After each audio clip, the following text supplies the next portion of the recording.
Hi guys, welcome back. You guys, my last video has almost 300,000 views. I think it's like, last time I checked, it's like 280 something thousand. Thank you guys. I was like, is that going viral? Thank you guys. Now, please get me to, I'm almost at 5K, which thank you guys so much. I'm going to celebrate. But I'm trying to get to 10K. Please get me to 10K. So if you haven't already, please subscribe here and on my YouTube channel. I'm trying to get to 10K here on TikTok. I believe we can do it. I know Gen X has a whole movement going. So I'm a part of that Gen X crowd. So thank you anyone from Gen X who subscribes. But please subscribe and leave me a comment. I really tried on that last video to comment to everyone. It was just a heart or something back. I read all your comments. So thank you guys. But really quickly, I'm back to talk once again about our favorite couple, Harry and Meghan. Now, a lot has gone on since last week. I've been really busy. So have Harry and Meghan. And so has the UK Bitter Island press. They have just been spiraling because Harry and Meghan are giving them nothing.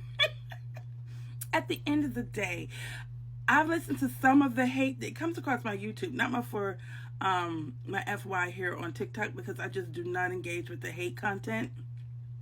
We're positive over here. We're happy over here. But I hate to say it, but the petty side of me actually has been really enjoying Bitter Island.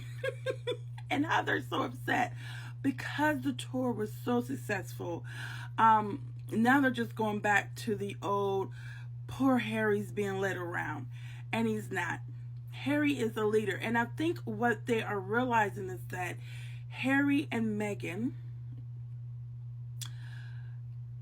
are better on their own, or they can do without the palace. They don't need the royal family to prop them up. Whereas Charles, his wife, William, his wife, they do need the backing of the royal family. And people kept saying, it's a royal tour. It wasn't a royal tour. In my opinion, Harry and Meghan are global ambassadors. They are global humanitarian. And they go around doing humanitarian work on a global stage. In my opinion, Harry and Meghan have or at least Harry has outgrown the box of the royal family. And I would have felt this had he even stayed, because the work that Harry is called for doing is bigger than the little small island of the UK. The work Harry does literally touches every nation who's ever had to go to war, because he's literally talking about to wounded soldiers. And every country in every region has to deal with that. And only a former person who's been to war connects with people the way he does. Now, we have to be honest. Harry just has met Diana's magic. And beautifully, so does Meghan. The magic of connecting. I heard Tessa tell Piers, because Piers was literally melting down. Like, I think Piers and Angela Levine are sliding down the wall somewhere. Her thing is, she's like, they just have the charisma. And they do. These countries are not inviting them because they're royals. They're inviting them because they're Harry and Meghan. And probably because they're Diana's son. I'm sorry, people look at Harry and his heart and his compassion and his passion for helping people and being advocates for people, and they see Diana. They don't look at him and see the royal family. They never have, which is why Harry's always been generally more accepted and more loved and, more sought after. I can even speak for America. When we were attacked, they sent Harry.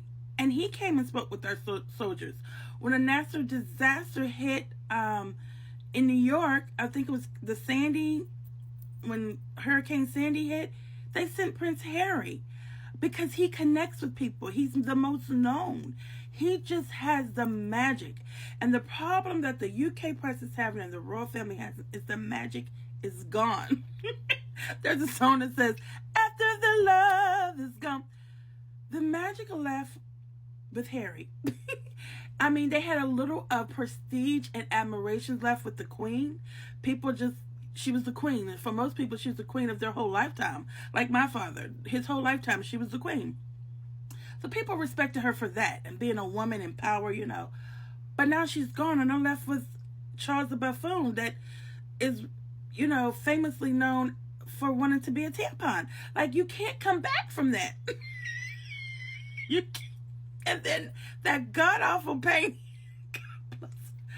Art is subjective. So, but he had to know the first thing people were going to think when they saw that painting was tampon gate.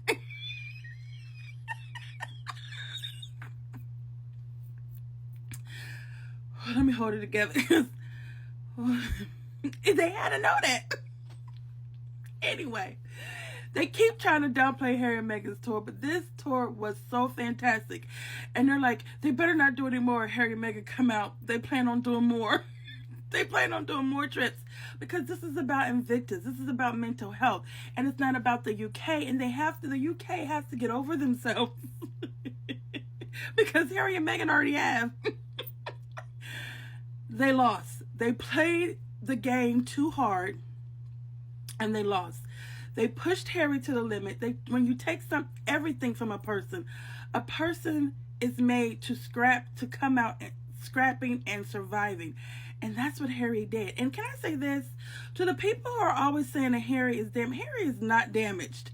Everybody, millions of people around the world deal with grief, trauma, heartache, unresolved family issues, and millions deal with, around the world, with PTSD from war and traumas and things that bring up. Harry is of the majority. He's not damaged. He is a very strong, healed man.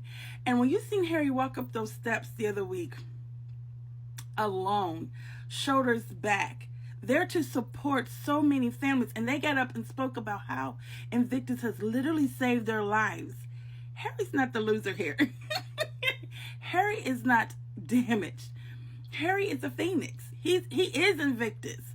He represents resilience and, yes, bravery. And when you hear women and people so upset with Meghan, like, it was the Meghan show. Honey, she can't help it that she's pretty. She can't help it that she's popping and y'all lacking. I mean, she can't help it. Meghan, when she walk in a room, she can't make herself small so that others should feel big. No one should do that. No one should have to do that. She's absolutely beautiful. All the gowns she wore, and it brought money to Nigerian designers, and then them trying to disparage Nigeria, and the Nigerians said, oh no, y'all not gonna do that to us. They've been speaking up.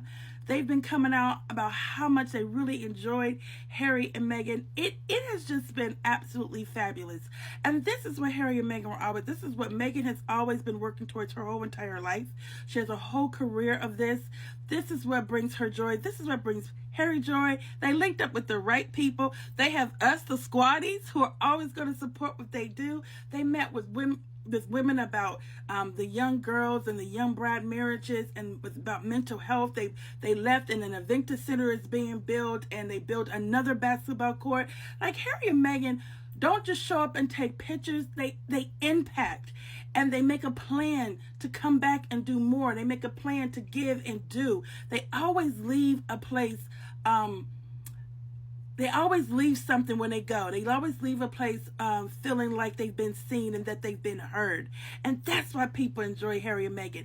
And if they happen to give those loving glances that melts our hearts, or Harry when he kissed Meghan on the cheek, oh my God, I just loved it. And holding hands and looking fabulous, well, that just feeds us. And we are happy. We want some more. We're still waiting on our jams. But I have a surprise for you guys. Oh, I cannot wait to share it with you. Love you guys. Subscribe, follow, get me to 5K and 10K. Love you.